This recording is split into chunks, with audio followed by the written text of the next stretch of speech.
Executive Director of Saint Vincent de Paul, Lane County, I believe for 35 years, maybe more, Terry. You could correct me on that. But he, pardon me there. Terry's led St. Vincent de Paul of Lane County. It's now the largest regional social service around in the entire region. Roughly 60% of the $50 million budget of St. Vinny's is earned income. He's developed a mentoring system along part of St. Vincent's mentoring system with the Cascade Alliance to take all of his knowledge and materials that he's acquired and make them available to nonprofits around the country. He's an expert in mattress recycling, materials management, affordable housing, social enterprise. Besides talking to us today, his most recent talks or speaking engagements he's been attended or spoken to Harvard, MIT, Upswell 2019. He's been a keynote speaker at the University of Oregon, Reuse Connects Conference, the U.S. Chamber of Commerce's Foundations for Circular Economic Summit, Substainopia, Oregon Association of Recyclers, Zero Waste, Nebraska Recycling, and he's also a graduate, of course, from the University of Oregon and has a master's degree from the University of Oregon in history, is political science and history, and a master's from the U of O also. So I'm going to make that short. Terry's got a lot to say. He'll talk a little bit about socks, and I got to tell you, his plate is full all the time. I've never met a human being, and I'm not just saying this because Terry's here, never met another guy that knows so much about so much and can analyze and collaborate with others to make things happen. So without further ado, Terry, it's all yours, and thank you. Well, thank you, Ben, and thank you, Southtowne, for allowing me to come out and say thank you to you all. Just in this little brief period of time, you mentioned the Annex and the Girls Youth House. Both of them are important programs to St. Vincent de Paul, and those programs really can't work without the support of you folks and many others in the community. They serve really important needs, and I think that they are pretty well put together, and they have a lot of success and people moving on. So again, thank you, Southtowne, for your contributions to St. Vincent de Paul in so many different ways. And that includes, of course, socks. Sock it to me. I don't know how many years this program has been going on. I'd have to ask Ben, and I think he just jumped off. But it's been a number of years that this program has been going forward, and it really helps low-income people or homeless people at this time of the year. Because as you know, if you go outside now, it's just really hard to keep warm. And if you don't have decent or warm socks or clean socks, it really is a problem. And same way with the underwear. So, you know, the truth is, we really appreciate the kindness that you've been showing to us and of the community as a whole. And I'll be honest with you, I think you are the most active philanthropic Rotary club in the region. Whenever something is needed out there, it seems like Southtowne is here. And as we all know, 2020 is not a year that we want to spend a lot of time talking about the bad parts of it. So I'd rather focus on the positives in this year, because there's been a lot of good stuff that's happened. One of them is that, you probably didn't know this, but St. Vincent de Paul has been doing mattress recycling for about 20 years. And this year we processed, when we get done with this month, we will have processed 400,000 mattresses. So if you think about how many mattresses that is, that's like if you stood mattresses on end to end from here to Salem, that would be 40 miles worth of mattresses. I think that's like 3 times that. So a lot of mattresses being recycled here in California as well. And we're working actually with the Senate leadership this year to introduce a bill to do mattress recycling in the state of Oregon as well, which we think would be something really a good thing for our system out here. Likewise, you probably didn't focus on it, but we're in the process of building 53 new units of affordable housing at River Road, Iris Place, out by Howard Avenue.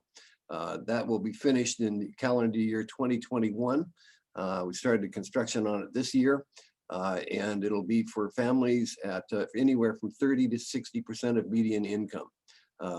Nice units, very sustainable units, done with a lot of solar access and so forth. We also have completed the conversion of the Saginaw Mobile Home Park. Saginaw Mobile Home Park is out by Cottage Grove. It used to be a really bad place. We've now got that place all completely cleaned up.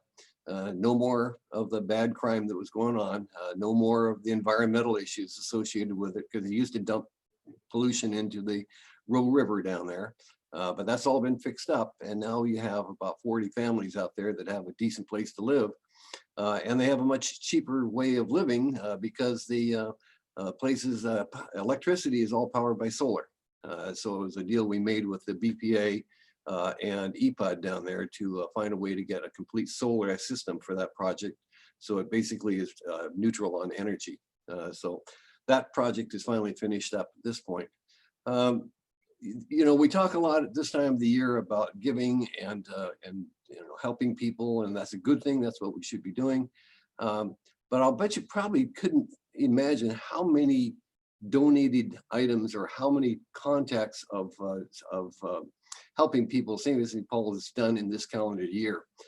So we took a little look at that and a deep dive. Not every time somebody visited, but every time we provided a meal, every time we provided socks, every time we provided a night's respite.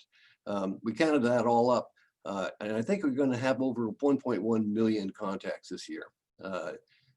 Just an enormous amount of outreach to folks in need out there. Likewise, we forged a partnership just recently with Willamette Treatment.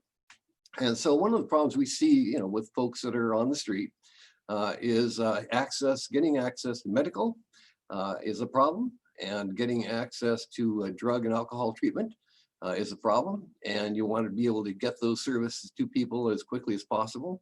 So at our site at 717 Highway 99 North, which is behind Dollar General on 99, we got 2 modulars from LCC last year, fixed them up, and now Willamette Treatment is actually set up a clinic there. And so we're able to test all of the homeless that are staying in our facilities at least once a week for COVID-19 to make sure that they don't spread that particular nasty little bug around.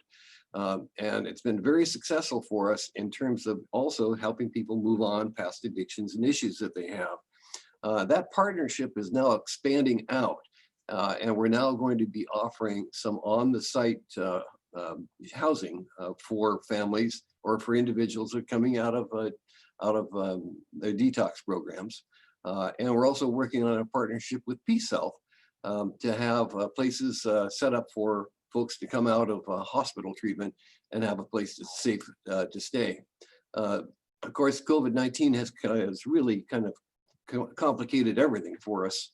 And so the number of people that we could put into the normal dusk to dawn program out there has dropped off pretty dramatically.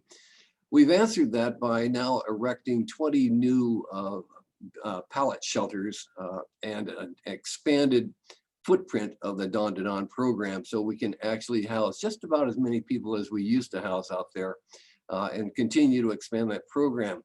Our goal really is to make sure that we have a way to house as many people that are out on the street, especially during this time of the year, in a safe setting that doesn't put them at risk. Of course, we also did the programs over the fairgrounds this spring during the beginning of the pandemic, and continue to work on the Egan warming centers over the last few months, or now and through the winter. And thus far, we've had 5 days of activation. We'll see how many more we have. So that's another one of those things that's been doing pretty well for us. Likewise, the homeless veteran programs that we have, the SSVF program and the Vet Lift programs, continue to house about 1 homeless veteran per day. So this is an ongoing effort to make sure that our homeless veterans and that very vulnerable population has a way to get into housing and stay in housing over the long term. This program has been going on for years, and over the number of years, I think we've housed about 1,400 homeless veterans. So been a very successful program for us. It's also been challenging for us to figure out how to navigate the the pandemic in terms of how to keep your retail stores and whatever operations open. We think we've found a way through that, but we've also pivoted and put more product online than we used to, because especially during the beginning of the pandemic back in March, you couldn't have your retail open. And so we had to figure out how we were going to fill that hole in our budget. And so going online helped us do that. So what do we see for 2021? Well, first of all, we know that the unhoused would have trouble getting vaccinations. And so the partnership with Willamette Treatment is going to be a primary distribution point for the vaccine as it rolls out. So that's going to be a place where the unhoused can get that vaccination as soon as it's available to them, sometime probably in the second quarter of this year. We anticipate also building on that site at Highway 99 North a bunch of modular units that would be transitional housing for folks leaving the tent city that's out there for dusk to dawn, so that they can start moving back into the mainstream of society. We'll be finishing up Iris Place, as I said earlier. We're also looking at expanding our retail footprint down to Cottage Grove. And if we're successful in getting the bill through the legislature in 21 for mattress recycling, that will allow us to expand our workforce up here. Currently, our staff is around 600, and it tends to grow every year, except for that period of time when we were shut down. But it's a good way for us to provide a diverse set of opportunities for people that are moving out of difficult life situations to transition back into a full work environment.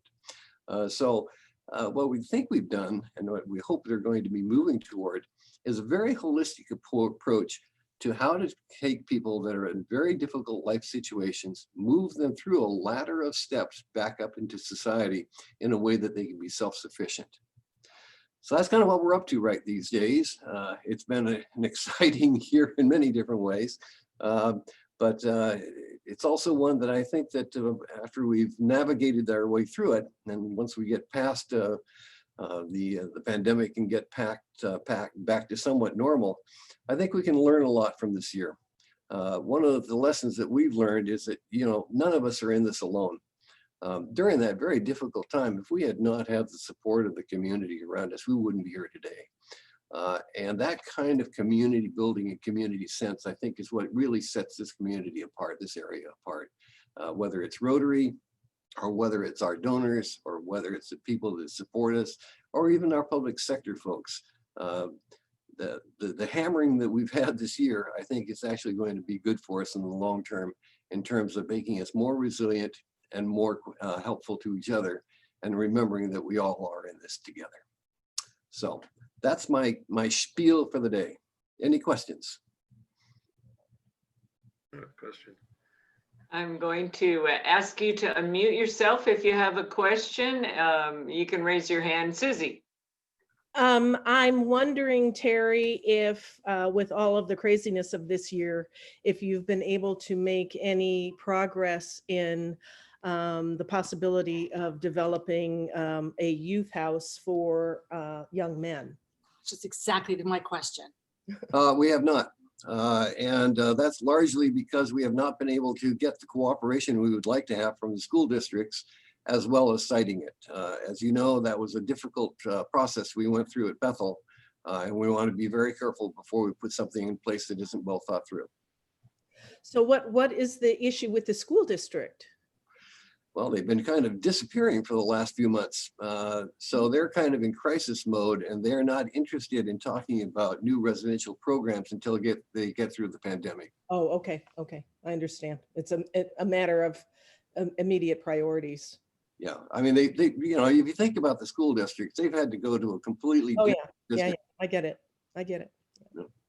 Okay, but it's not off the table. No, it's not off the table. Okay, great. The need is still there. Ron. Yes, Terry, how impacted have the homeless communities that you serve been affected by actual cases of COVID? Are they higher in proportion or lower in proportion maybe than to the community that has had active cases? Yeah, Ron, that's an interesting question, because if you go through the beginning of the pandemic through September, they were the unaffected portion of the population. So we did not see a single case of COVID-19 through our various facilities during that period of time. So the degree to which the population was dispersed, and they may have had some infections, but we never saw them, was very impressive. But then as soon as the weather started turning, that changed.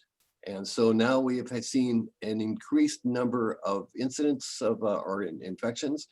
The mission is currently shut down right now because of an outbreak, a hotspot outbreak.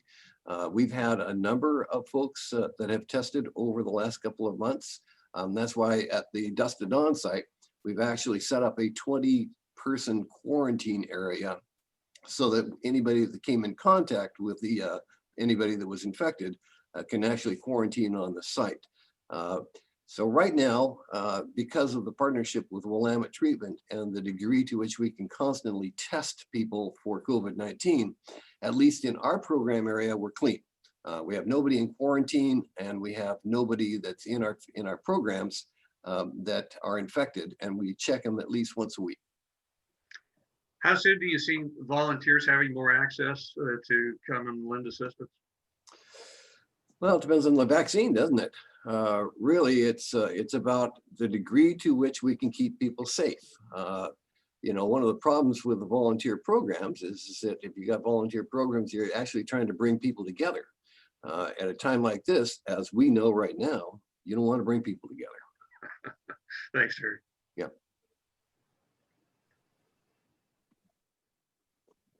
Linda. Yeah, I've been a big fan of your mattress program for years, and I wanted to ask if there's anything we can do when this goes up before the legislature to help promote it that you can think of. I think this is an extremely valuable program to have legislated for the state, and how can we help?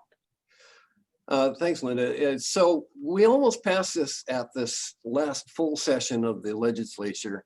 It was at Ways and Means, and then there was the walkout, and that ended that. So it has pretty good support. You know, what you need to do, of course, is get back to the legislators that you know and say, good idea, we ought to do this. It works well in California, works well in Connecticut, works well in Rhode Island, probably going to work well in Washington when they put it together.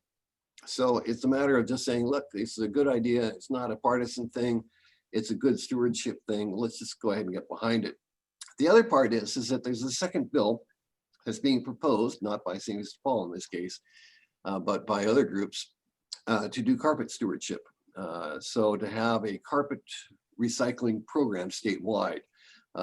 Bring Recycling is one of the sponsors on that one. I like that program. Carpets are a real problem in the waste stream. They're big, ugly, and nasty, and there's no good reason why we shouldn't find a way to get them recycled. There are 2 processors in California that can process those mattresses. The technology is well known, and I'd love to see that bill passed as well. And I'm trying to remember, it's one of our local legislators that's actually sponsoring that one. So I'd keep that one on the radar as well. Great, thanks. Oh, Debbie.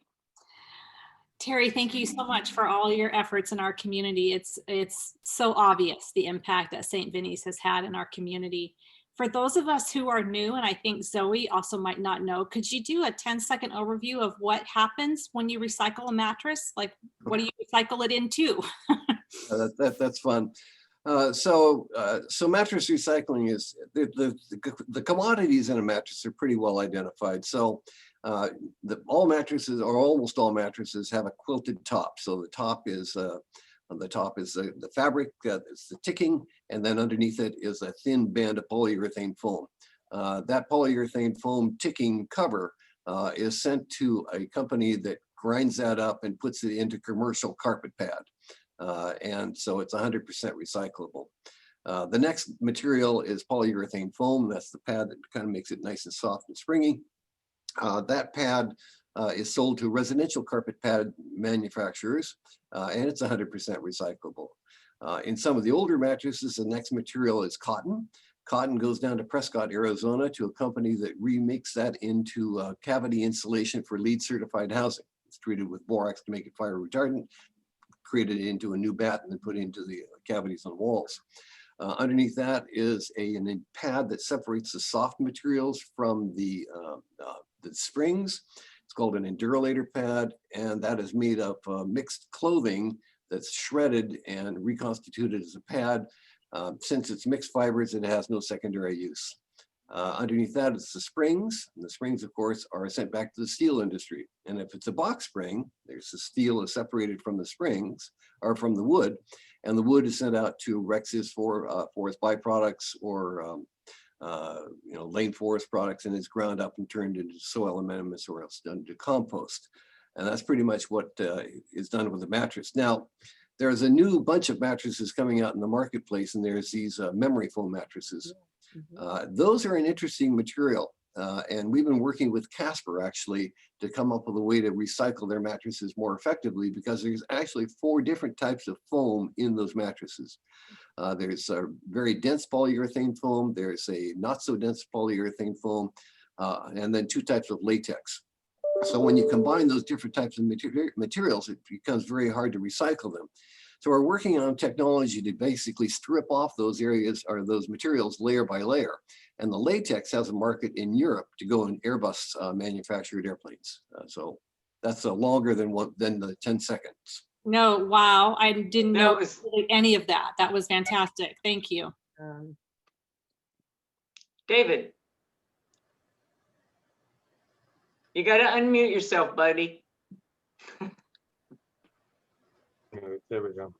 Terry, you mentioned carpet recycling. Could you explain that a little bit? I occasionally come across carpeting and I've never been able to recycle it. So maybe you could kind of fill me in. Sure. In California, there's currently a product stewardship bill for recycling carpet, and that technology now has been pretty well identified. So basically, carpet has, you have to first of all identify the type of material in carpet, because it's made of various different types of polymers. The vast majority is polypropylene. And so what you do is you have actually a kind of it's not a laser, but it's kind of a gun that points a very powerful beam of light on the fabric that is the carpet material, and identifies what it is. And then of course you separate it by its type of material.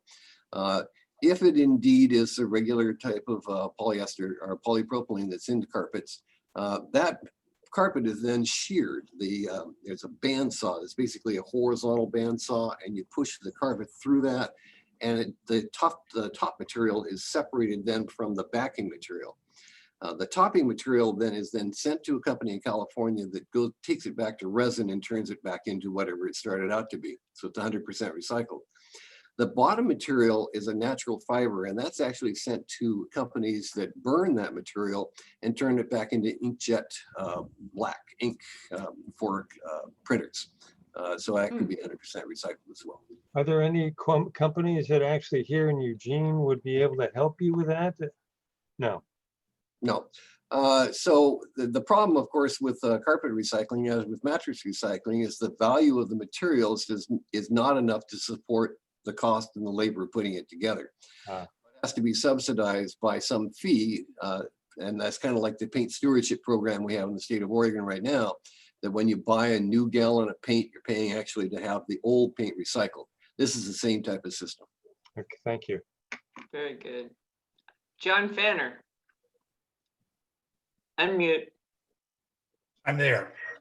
Terry, I wanted to thank you very much for the warehouse space you donate for our medical supply sorting and warehousing. It's very, very worthwhile. We have a container going out soon to the Dominican Republic. There's a container en route to Ivory Coast. We've got an upcoming shipment to Ecuador. So your generosity provides a lot of goodwill around the world, and Southtowne is really grateful for your support. Thank you. So can I ask a question on that one? Yes. Do you pay for that container? we have paid for one container. They're between $4,000 and $5,000 for the shipment. The shipment that's going to the Ivory Coast is another organization paid for that container. So we probably will pay for another one in the future. That's pretty expensive, and of course, COVID has sort of thrown a wrench in some of the countries where we deliver. So is there a reason you don't take advantage of the USAID program that allows you to send that material off free of charge? I will look into that. I'm not aware of that. So it depends on the company in the country, but you know, we've done this in the past where we've approached USAID, got the export license to do this stuff. As long as the recipient at the other end of it is going to be a nonprofit or an NGO, generally the USAID, understanding it has to go to, you know, basically developing world countries, but usually USAID will pay for that transit. It'd be worth Wow. looking into. Wow, I'll that's look into that because we partner with Cardio Start International, Dr. Aubrey Morat, and I will bring that up to him. Yeah, you might want to do that. Thank you. yeah, that might be a good thing for you and Aubin, John, to chat with Terry on the side at some point so that you understand what that is and follow up on that, because it is very expensive to send those containers. Yep. Thank you, Terry. Thanks for bringing it up. Jim Anderson has his hand up, and then Lonnie does. Terry, I'm just wondering about facilities around the town that aren't being used. For instance, Old Mac Court has showers and cooking facilities. And is there any possibility that some of the homeless could be housed there during the winter? You know, there are some places that are kind of like, you know, off the grid and like the third rail on a rail line. The university does not play well with others, and that's just the way it is. We do have, however, have made an agreement with 4J School District and with Bethel School District to use their gymnasiums and a couple of their facilities for Egan activations as they come forward. They won't give us long-term access to them, meaning, you know, over the next several months. But as it comes forward, if we have an activation, they'll let us use it for Egan. University has never been interested in participating. Thank you. That's unfortunate. Lonnie, you had, if you want to unmute yourself. Yeah, I'm just wondering, Terry, you've been at this 35 years. How many more have you got left in you? And do you have a succession plan? Okay, so actually I started work at St. Vincent dePaul 49 years ago. Wow. So I've been at this a little longer than, I've only been director for 36, but I started work there under my dad in 1971. Wow. My 50th year. How many miles are left in the tread? Well, I'm not sure. The board would like me to have another 100 years, and unfortunately, I don't think that's very likely. And is there a succession plan? Yes, yes. We're trying to identify someone inside of the organization that would best fit. The problem with an organization like this one is that it's so bloody unique. And so, you know, it's kind of an odd business model where you've got this revenue generating entrepreneurial recycling side that actually is pretty unusual. You know, we are the largest mattress recycler in the world. And then the combine of retail and the rest of the operations. But at the same time, you got this other side, this charitable side that just bleeds the hell out of the retail side. And finding somebody that has the kind of cultural balance on that is really somebody that we're looking for inside. So there's several candidates that we're kind of grooming to come forward. So that's the long answer. The short answer is I'll be around for a while. Good. Very good. Debbie, did you have your hand up again? No? Okay, Susie does. Terry, I think people might be interested to know what the various percentages of the income stream are, like retail versus recycling, all those pieces of the puzzle. Well, okay, so about 55, about between 50 and 55% of the revenue generated is from the retail business and its associated programs. About another 10% is out of waste-based businesses, and that's the mattress recycling in California, Oregon, and some of the other recycling programs we have, including some of the online stuff. And then you've got about another 10% coming out of federal state grant programs that we have out there. And then there's about another 15% that comes out of the affordable housing side, and that's the construction of new projects and the grants that come in for that. And the balance of it is kind of SSVF and veterans and other programs scattered around. Awesome program. Thank you so much, Terry, for filling us in and filling in some of the blanks and even adding a possibility of a way to ship containers for less than what we're paying for. So let's give Terry our appreciation. My virtual background, look what it does to my hands, like, woo, spacey. Terry, you know that Rotary is very involved in eradicating polio worldwide. And so in honor of your taking your time to speak to us today, we will be vaccinating 10 children and keeping them from ever ending up on crutches or in wheelchairs or incapacitated in the ways that polio ravages the body. So we want to thank you. The other thing I'd like to do, Terry, because you don't seem to have enough on your plate, is that, you know, you really should be a Rotarian. You've got the heart. All you have to do is join us. And with online meetings and things, we make it really easy for you to keep up attendance and just have your ideas add to what we can do as a group of Rotarians, because we want to save the world and we need all the help we can get. So I had to do that. That was part of my job. Yep. You don't have to say yes right now. We'll give you a while. I will say that if there's any of the clubs I would join, it would be this club. And is I appreciate the polio. I think I've said this before, but I was a victim of polio as a child. Oh. So, you know, donations to eradicate that disease are very close to me. Wow. That's wonderful. Thank you. And thanks for sharing that. And I would suggest that Terry is already a Rotarian at heart, and he has. That's what I said. Yeah. He's just got to make, you know, do the formalities. Yeah. And I'll help you fill out the form. Because I know you're too busy to do that, and I love filling out forms. Okay, let's see. January 7th is our next meeting. It'll be in a whole new year, and our program is going to be Josh Nichols, who is the executive director of the Eugene Ballet. Debbie Snow will be introducing him. He's going to be talking about the Midtown Art Center and how that's developing. So that's pretty exciting. In the meanwhile, since I won't see you until the new year, and since the deadline for tax deductible, you know what I did? I said that wrong. Let me back up. Our next program is the 7th, and Josh Bodell is the program, right, Josh? John?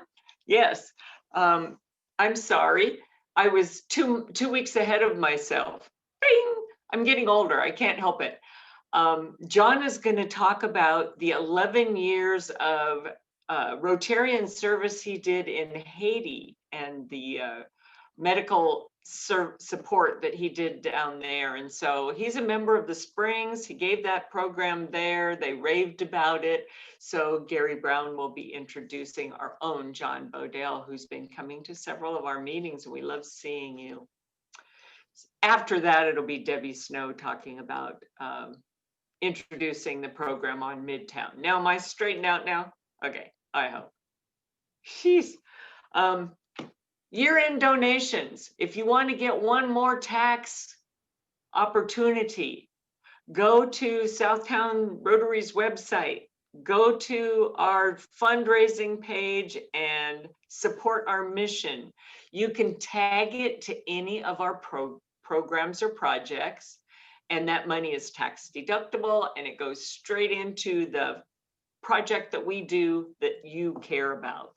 So please, if you have a little spare change, we're not standing on the street corner, but we would gladly take it. Quick question about that. Can you donate for scholarships on that same link that you just described, or is that a separate thing? I see no one from the foundation here, but I'm going to say yes. Actually, Lonnie's here from the foundation, but there's a place for a comments. So and that money from that fundraising page goes to the foundation. So if you put in the comments where you want it to go, it could go to the Bruce. In fact, I just donated to the Bruce Shaw Scholarship Foundation or fundraiser. So yes, you can donate to any specific cause or any of the club's, food boxes or Sakatumi or anything else you want to. So Great, thank you. you bet. Well, thank you in advance for any willingness to do that. Because as you know, it's been a challenging year and it makes our mission is more important than ever. So it's challenging on the fundraising end and the need is greater than ever. So we really appreciate your help. But I'm running late, so I'm going to go ahead and adjourn the meeting. See you next year. Bye, everybody. Be Happy safe. holidays. Happy holidays. Happy New Year. Merry Christmas. Miss you all. Bye-bye. You will stay well. Happy. Bye. See you Tuesday. Happy birthday, Susie. Pretty soon.